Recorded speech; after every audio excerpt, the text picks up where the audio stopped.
Good afternoon, and welcome to our first meeting with April.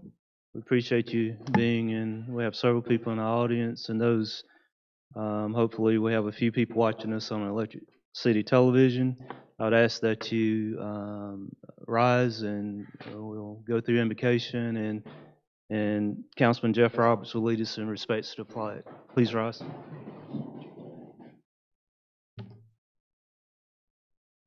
Father, we thank you for this day. We thank you for the opportunity as a governing board to come and do business for the city. Father, we ask you for the continued blessings that you have upon our city and also greater Anderson area. We ask, Father, that you protect those that protect us, in particular, first responders who endanger themselves every day to protect what we hold precious and what you hold precious. We ask that you give this governing board the guidance and the wisdom to make the decisions that are most beneficial in your eyes and also in our citizens. We ask all these things in your name. Amen. Amen. I pledge allegiance to the flag of the United States of America and to the republic for which it stands, one nation, under God, indivisible, with liberty and justice for all.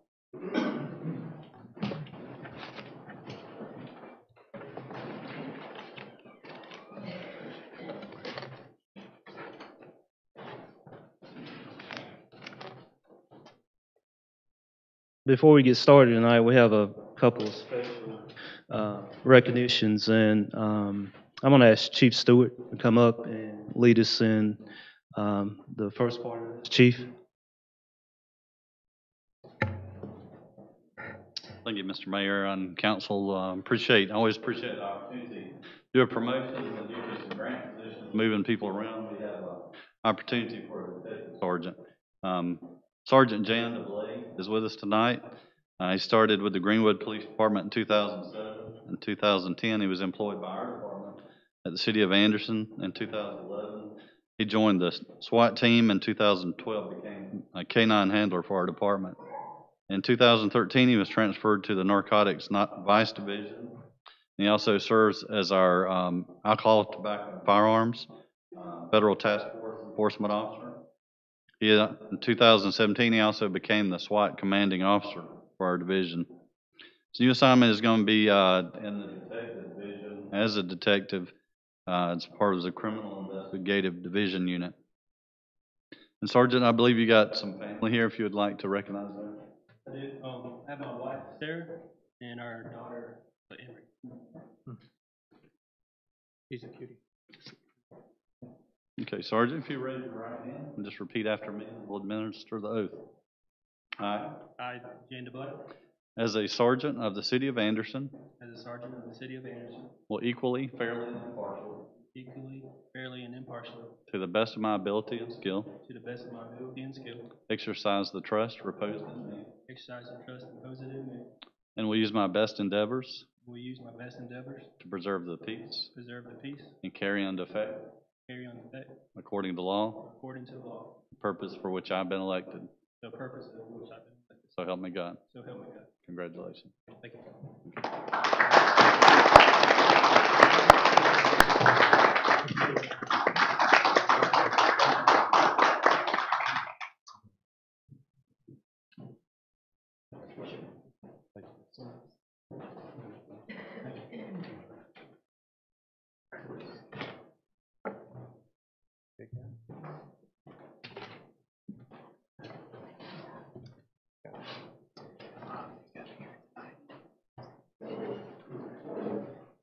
Next on the agenda, we have a couple of proclamations. And the first two revolve around housing, and I'm going to ask Erica Craft, and also I'm going to ask Michael Cunningham to approach us as we go through these. Both of, as you know, Erica is a division head in our community development department, and Michael is a friend of the city and among other things, he chairs one of these divisions. And I'm going to ask, maybe we have two proclamations. They're important. I know that sometimes we get kind of jaded about it, Cal Newton, but I'm just teasing. But they are important, and maybe I'll read both proclamations, and then you guys will make some comments.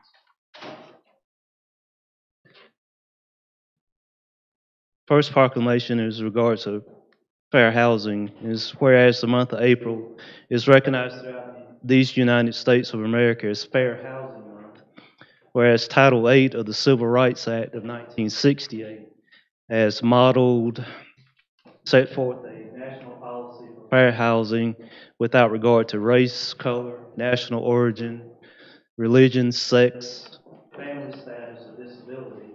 And whereas housing is a critical component of family and community health and stability, and whereas both state and federal officers of the Department of Housing and Urban Development continue their efforts to promote and educate as many citizens as possible about every person's right to enjoy equal opportunities in housing, ensuring that all Americans have the ability to achieve the American dream of home ownership. And whereas the city of Anderson continues to affirmly further fair housing for its citizens, now therefore I, Terrence B. Roberts, Mayor of the city of Anderson, and my fellow council members alongside me do hereby proclaim April 2019 to be Fair Housing Month in the city of Anderson for the significance of fair housing to our way of life, and encourage all citizens to observe and support both the letter and spirit of fair housing law as expressed of the individual rights guaranteed by the United States Constitution and the Constitution of the state of South Carolina. And we'll sign this today. The second proclamation reads as following, whereas April the 22nd through the 26th of 2019 has been designated as National Community Development Week by the National Community Development Association to celebrate the Community Development Block Grant, better known as the CBGP program, the Home Investment Partnership Program, better known as HOME.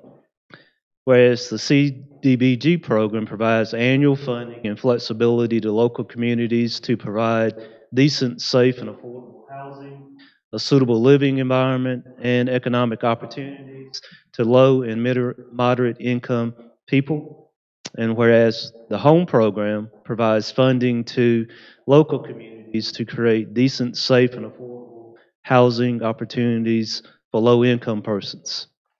Nationally, over 1 million units of affordable housing have been completed using home funds. And whereas the following activities have been funded, owner-occupied housing rehabilitation assistance, home ownership assistance to first-time home buyers, public services including the promotion of fair housing, in addition to economic development by providing loans to small businesses and micro enterprises. Now, therefore, it be resolved that the City of Anderson designates the week of April 22nd through the 26th of 2019 as National Community Development Week in support of these two valuable programs that have made tremendous contributions to the viability of housing stock, infrastructure, public services, and economic vitality of our community. Be it further resolved that our community urges Congress and the administration to recognize the outstanding work done locally and nationally by CDBG and HOME supporting increased funding for both programs for the fiscal year 2019. Erica and Michael. Thank you, Mayor and Council. I'd just like to invite everyone in the community to come out.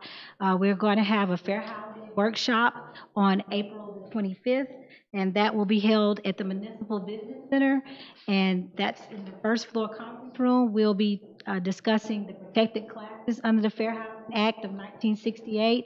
We always have refreshments and oftentimes have door prizes. So we have something that hopefully will entice someone to come and learn more about their rights. We also discuss the rights of landlords and tenants.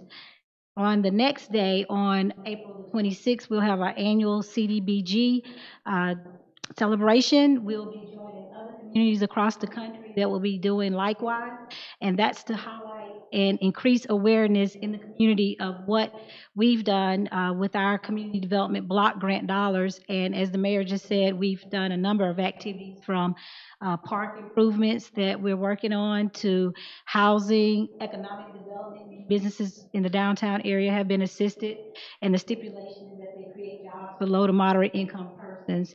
And then we've, of course, eliminated some blighted structures through our demolition.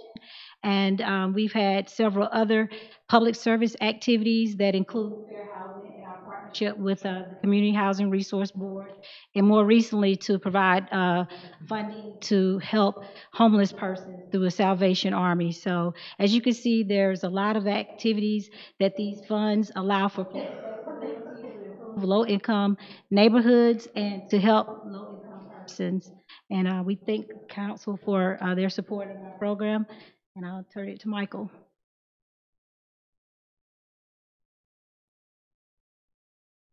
All right, well, good evening, everyone, and I'm here for a few thank yous, and so if you will indulge me. First, thank you is certainly to the City Council for your agreement on this proclamation and for your longstanding support of housing and safe housing and affordable housing in this area, and for your longstanding support of the Community Housing Resource Board of Anderson. We are a group of volunteers, but thanks to the city's support and funding, we have both a staff person and we have Erica's support and office space that allows us to listen to fair housing complaints and host these workshops and forums. And we couldn't do any of that without the support of the city. So we really, really appreciate that. And that's not something that started overnight. It's been long-standing support. Second, I'd like to thank the city of Anderson for their willingness to invest in housing, safe and affordable housing. It is certainly important. I wear the hat of working at Ambient Health, and increasingly what we're finding is that it's not as much what we do inside the four walls of the hospital, it's the things that are happening outside the four walls of the hospital. We can do a great job of controlling the environment when someone is an inpatient, but we have to send them home. And so for people who have serious medical conditions, if that home is unfortunately not safe, it is not reliable, and it has a number of other issues, it makes it very challenging for that person to get better. And so increasingly in healthcare, we're seeing the connection between good, affordable, safe housing and good health. And so that's something that we hope to explore further, but it makes it easier for us to explore when we know that we have partners like the City of Anderson out there doing the things that you're doing. And just pointing out one program, the City County Home Consortium that has renovated hundreds of homes inside the city and out in the county. That is how you take a step in that right direction. So thank all of you for your longstanding support of housing and housing issues. And I would like to take just a moment to recognize Mary, our staff person for the Community Housing Resource Board, and she has done a great job on behalf of us. And if you have an opportunity, if you get by the Anderson County Library, in their front window is a display for Fair Housing Month that Mary was able to put together for us. And I think you would be very proud of that display and what it speaks to as it relates to fair housing and safe and affordable housing for our community. So I'll end like I started by saying thank you very much. Thank you. Thank you.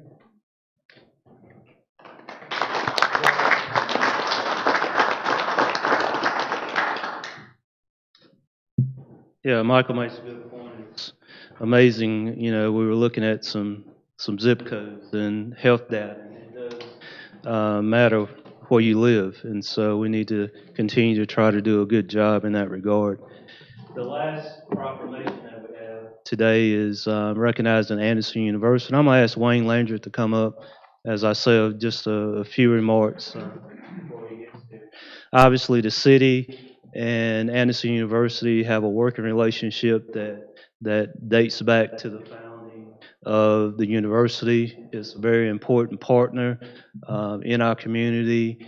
I was at a softball game yesterday and just enjoying the facilities and just looking at some of the landscape changes that the university is making. And I have a proclamation, and Wayne's going to talk a little bit about what I'm about to read. But it's important, and And it's tomorrow, and I've got my checkbook out, so I would encourage everybody else to get their checkbooks out. The proclamation reads, Anderson University is a selective comprehensive university offering bachelor's, master's, and doctorate degrees on campus and online. They are ranked as one of the best universities in the South by the U.S. News and World Report and the Princeton Review. And whereas at the heart of the education program is an uncompromising commitment to liberal arts as a means of preparing students with both the breadth and depth of knowledge that they need to not only be successful in the career of their choice, but to be successful in all realms of life, including in family, community, work, and church. And whereas April the 11th, 2019, is Anderson University Day, the third annual A-Day. And whereas A-Day is an exciting 24-hour fundraising drive to support AU students, faculty, and campus programs. It's a day for people everywhere to come together in support of Anderson University. Every gift makes a difference. Whereas during A-Day, we will celebrate all the things that make Anderson special, and the Trojans across the globe will participate in remembering the past, celebrating the present, and impacting the future. And whereas the city of Anderson wishes Anderson University a successful A-Day, everyone can support the cause by joining the festivities. Partnerships promote unity and a thriving community. And now, therefore, I, Terrence B. Roberts, Mayor of the City of Anderson, along with my fellow council members, do proclaim April 11, 2019 as Anderson University Day in the City of Anderson, and encourage the community to share their support of AU on social media, support the cause, shine in your black and gold, and show the world that you are true to AU. Wayne? Thank you, Mr. Mayor and council. On behalf of President Whitaker, our Board of Trust, and nearly 3,500 students, I just want to thank you for this special proclamation and recognition. This is a special giving day, but it's a time, more importantly, for us to honor the past and celebrate the current success. And let me say first that Anderson University would not be where it is today without the support of many, including the mayor and the council. So we deeply want to say thank you. We sincerely appreciate all of your support as we go forward. And again, just thank you. Thank you.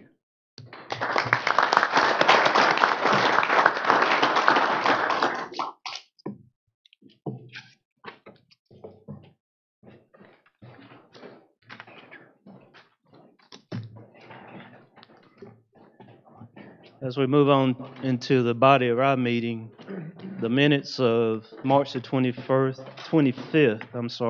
have been distributed. Are there any corrections or additions to the minutes? Not hearing any, do I have a motion to approve? I have a first by Mr. Newton, Kyle Newton. Second by Mr. Jopley to our new business. Our first item of new business is request consideration of an ordinance authorizing the sale of property to the South Carolina Department of Transportation for construction of a roundabout on West Market Street. Mr. McEwen? Mayor and council, the request before you tonight is from SCDOT and it involves an intersection improvement project. It is located at West Market Street, Southwood Street, and Monroe Street. The project was identified from the Anderson Area Transportation Study, ANATS, and their long-range plan, which is adopted by their policy committee. The primary mission of ANATS is to plan and project future transportation needs for the urban area and to promote the safe and efficient use of existing roadways.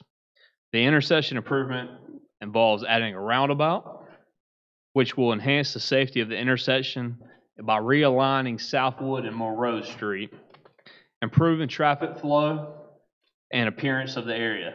The project is being managed by SCDOT and is in the right-of-way acquisition phase. The city comes into this. We are a partner, of course, in ANATS, but in this case, as far as the consideration here tonight, the city owns two properties that are involved in the project area. And the two properties, one of them on Southwood Street and one facing West Market, is just about a half acre, and they are providing a offer to us as part of their right-of-way acquisition. They have offered $300 for 297 square feet on the Southwood portion and $7,500 for the 9,550 square feet or a quarter of an acre on West Market.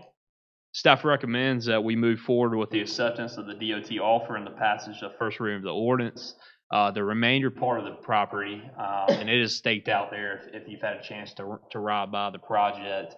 They have the different states, and you can kind of tell where they're needing the property and the different areas.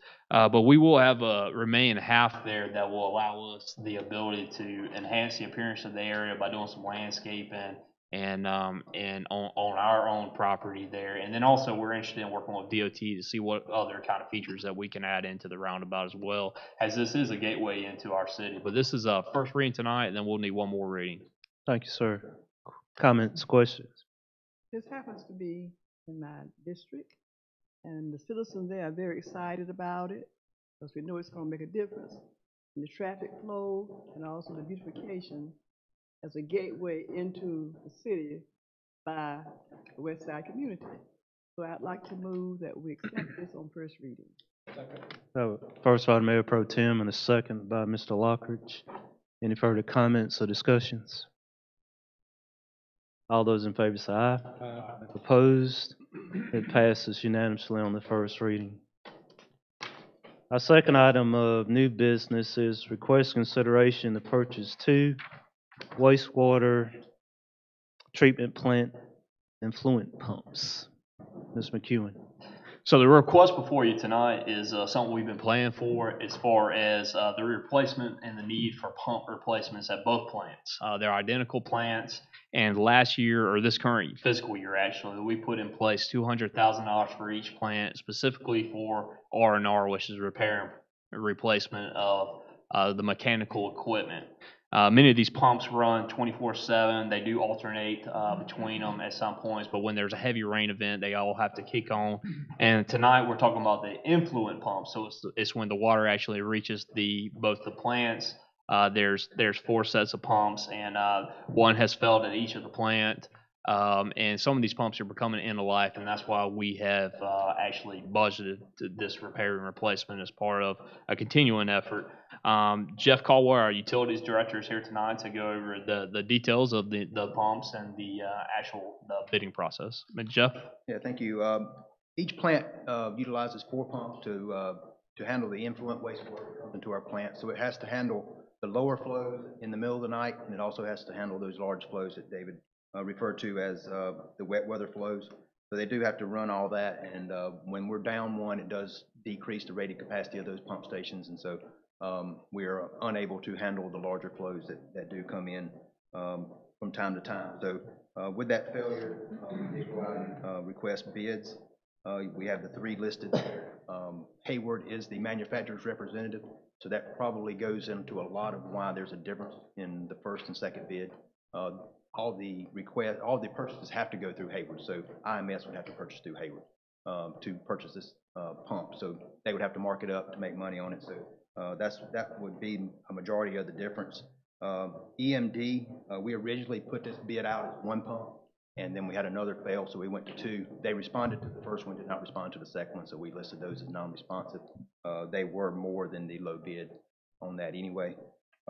It does take about 14 weeks to get this pump built and installed, and we do have the money available in the budget at each plant, and we would recommend the approval of purchase from Hayward in the amount of $70,903.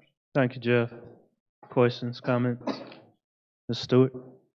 You mentioned, Jeff, that when these pumps go out, you're able to, I guess, everything coming into the plant.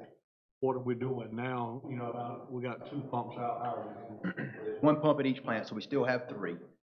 They're actually, the way they're rated is off of having the largest pump out of service. So they're rated off of 3 pumps. So we have the rated capacity, but with 1 out, you actually derate the pump station. So, but we do have the carrying capacity right now to handle everything. We do have several, let's say, 2003, we put in wet weather storage ponds just upstream of this.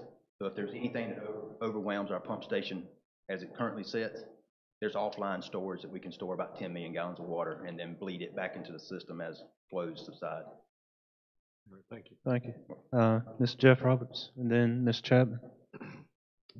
I can think of no more critical infrastructure than sewer and water for our city. You want to shut down a city in a hurry, shut off its water and sewer, right? Absolutely. So I don't mean to jump ahead of Councilman Chapman, but I want to recommend that we accept this bid from Hayward for $70,903. First by Mr. Jeff Roberts, Second. second by Mr. Don Chapman. We still talk about it, comments, questions? Ms. Chapman? You might have mentioned that the warranties for the new pump versus what we have, what's the longevity of them? And what's the warranty? The pumps that are in now were originally put in, so they were the 80, 89, 90. Oh, okay. So they've been in, 20, close to 30 years. So they are near their end of their useful life. The new ones they do have a workmanship 1 year warranty on those. So if something does happen in that 1 year, they do have a warranty there. Okay. Thank you. Anything else, guys? All those in favor say aye.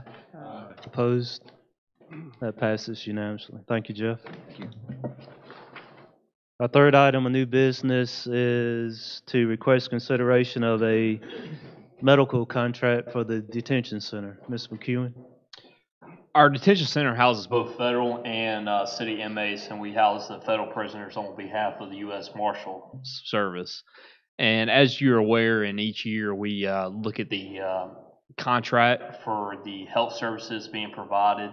And it is our responsibility, once we take in any inmate until they're released, to provide medical care to them. Several years ago, I guess 4 years now ago, we did have some on-staff personnel that was handling this for us, and we found a solution where Southern Health Partners at the time put in a proposal to us, and they serve many of the correctional facilities in the area in South Carolina, and the ability of what they were able to provide from a 24/7 standpoint with access to physicians and also their trained personnel, that's all they do is work within the correctional facilities, was a decision proposed to council to move in the direction of actually contracting this out.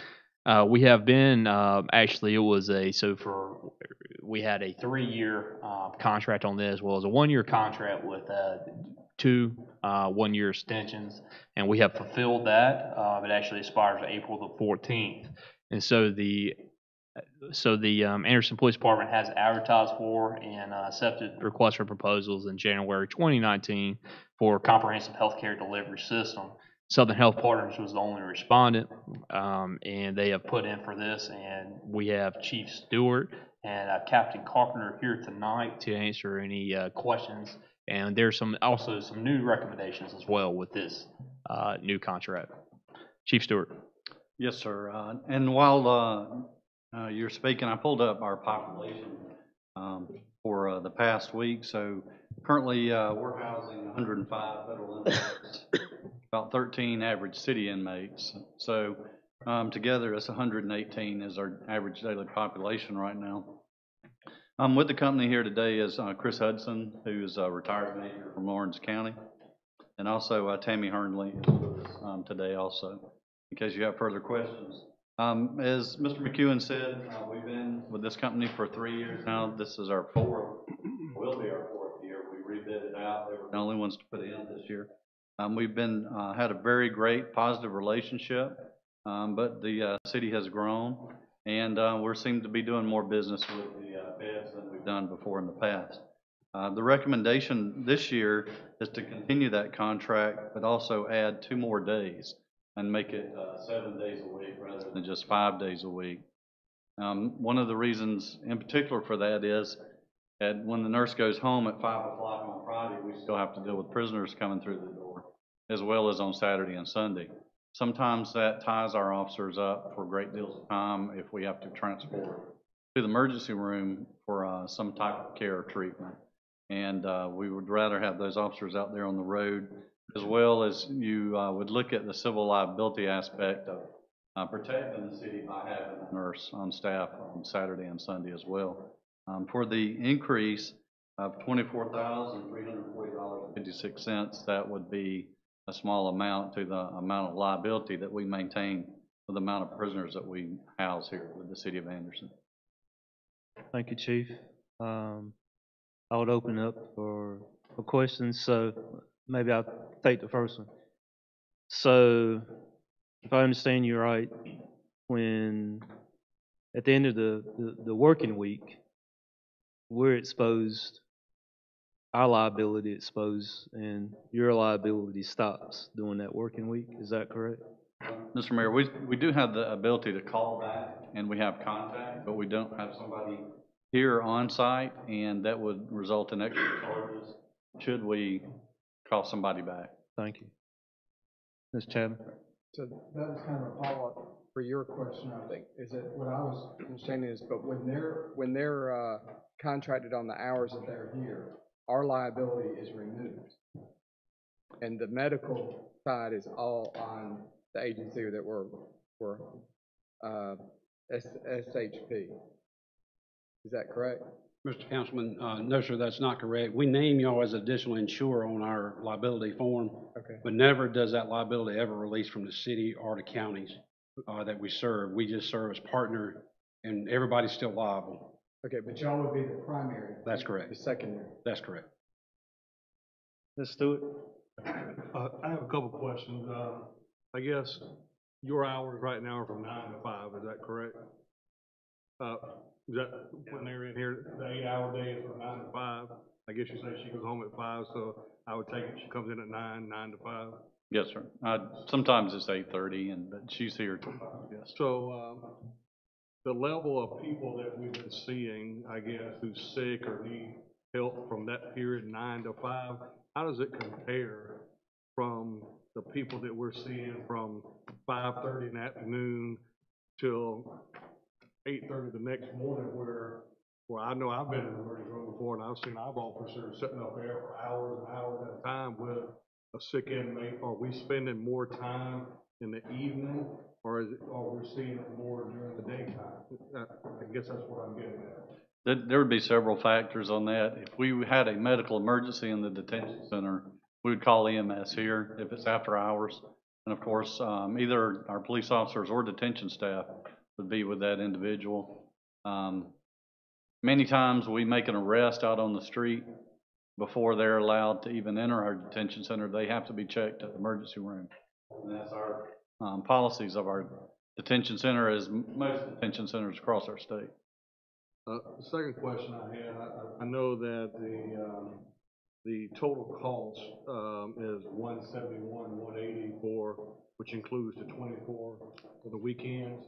And so when I did my math, if you did that average over 7 days, it comes out to $121,700.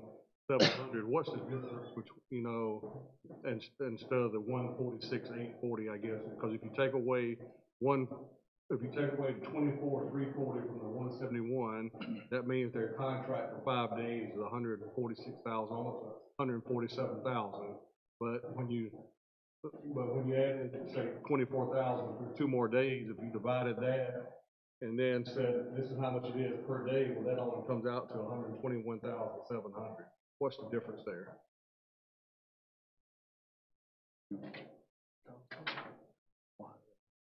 Man, that's what had that same question too. When I was looking through the sheet, I mean, it looks like we're getting a real good deal for 104 days at $234 a day, because right now we're paying $564 a day, in our contract. So it looks like we're getting a good deal for the extra 2 days, appears to me. And I can't speak for accounting, because, this comes directly from corporate on accounting, but I would have to definitely agree, you're definitely getting a little bit different discount, per se, bang for your dollar for 2 more additional days. And that's just paying the salary, of course, for those nurses that would be working that particular time. What do we pay for our previous year's contract for 5 days? Last year, I pulled that amount. We paid $143,554. So if you stayed with the option one, which would just be 5 days, you're looking at a $3,000 increase, 3,000 something. Yeah, 3,500, over 3,300. I'm just, like I said, I'm just looking at $24,000 for the 2 extra days, and then when you take that and said, all right, if that's what it is per day, about, 12,000, multiplied times 7, it comes up to 121,700, so I'm just trying to figure out what $20-something thousand difference. What are we paying for, or is it some kind of special rate? I don't mind, I think they did a good job, I don't mind moving forward approving it, but I just would like for you to give me back that answer at some point in time, just to say, hey, here's where that difference was, and here's, just so I would know. Okay. That's fair. Is that the same thing you had too, Mr. Harper? It was, I mean, I was, when I looked at the numbers, and that's what I do is look at numbers, and, it looks like that the fixed cost of the liability of the other items are absorbed into the main contract, and all they're doing is adding 2 more days, so it doesn't, all you're doing is adding personnel days. There was, it did catch my eye that there was such a difference per day average for 2 extra days, so with that, Mayor, I'd make a motion to approve this. I second. First by Mr. Harbin, second by the Mayor Pro Tem. And Any further questions? We'll get that information back to you. Ms. Chapman? So I went about it the other way. I took the 171, if you divide it,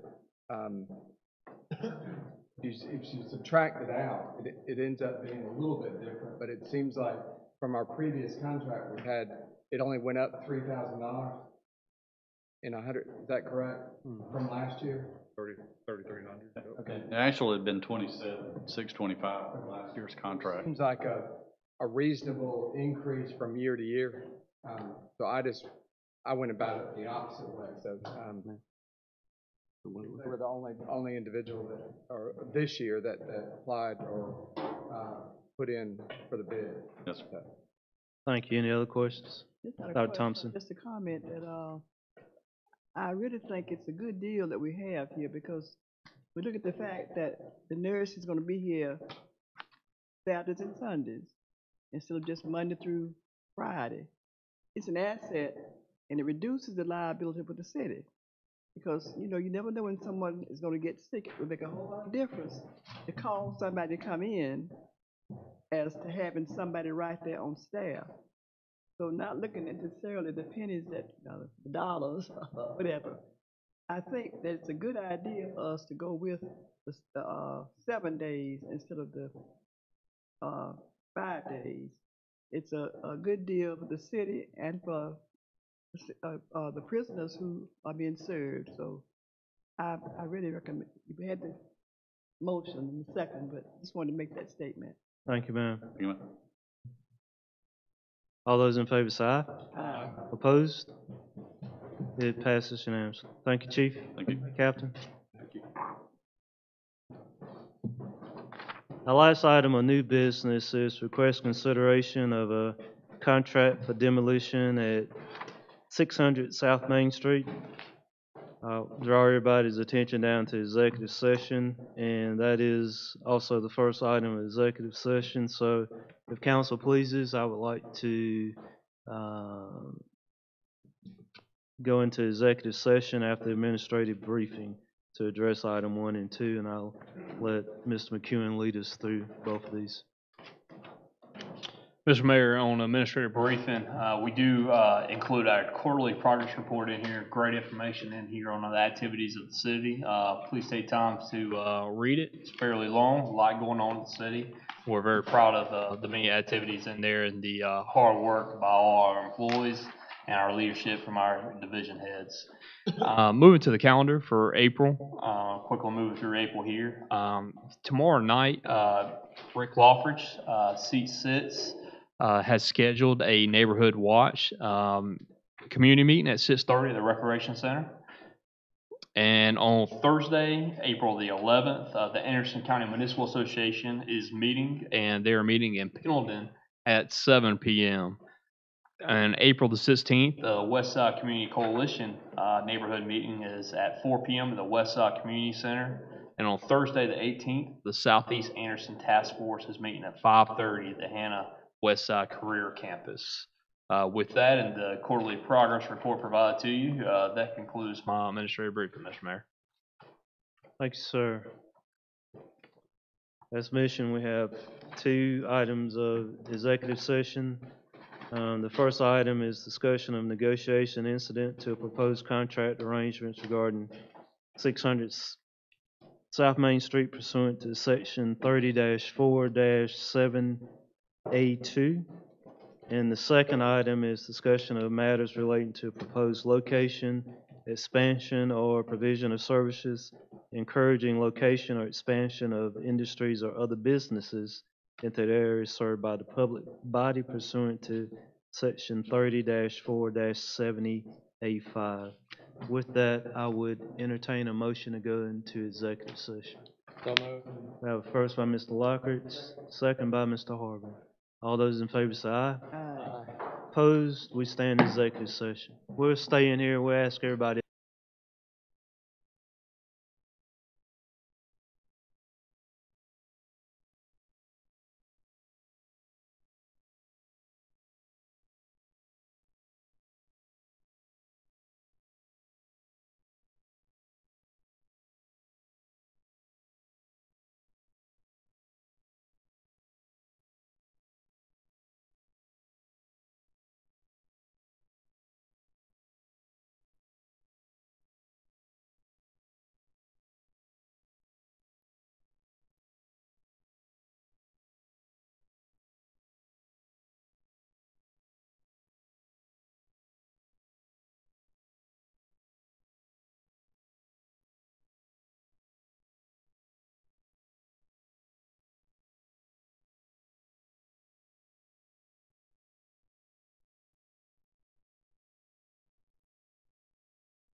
Entertain a motion to come out of executive session.